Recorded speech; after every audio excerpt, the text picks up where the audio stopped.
Welcome to this tutorial video. The goal of this video is to show you how to allocate checks in the desktop app after the electronic bank statement has been imported.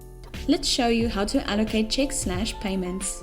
After importing your bank statement and the deposit and check batches were created, you can start to allocate the deposit transactions into the auxiliary cash books and ledger accounts.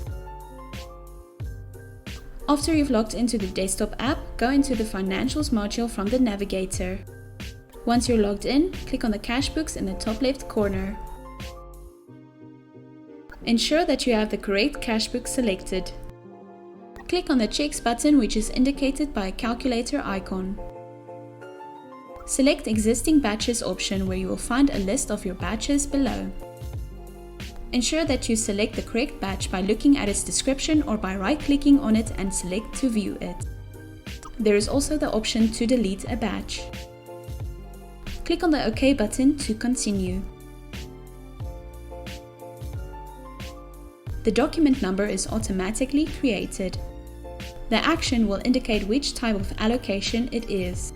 With the normal action, the transaction is directly connected to a ledger.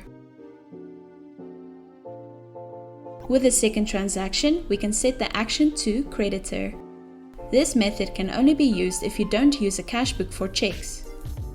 Take note that if a creditor is selected, you need to have the creditor and its invoice onto the system.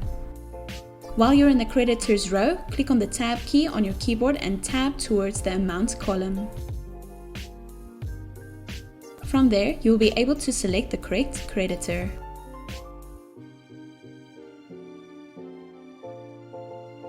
Tab to the amount column again and allocate the amount by double-clicking in the correct creditor's invoice row under the Pay column.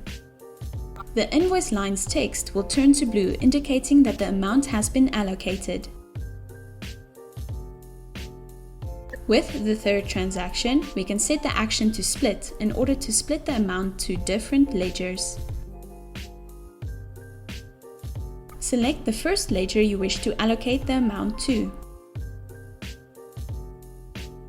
After selecting your first ledger, type a portion of the amount under the amount column. Now, to select the second ledger and allocate its portion, press Tab on your keyboard until the second row appears.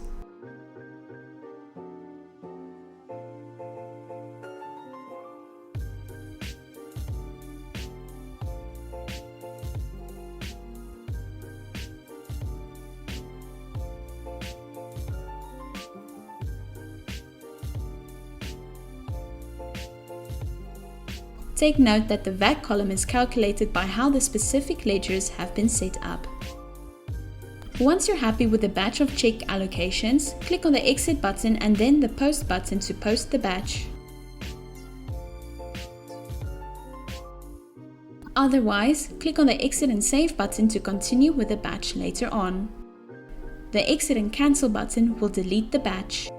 And the Return to Batch button will take you back to the previous screen.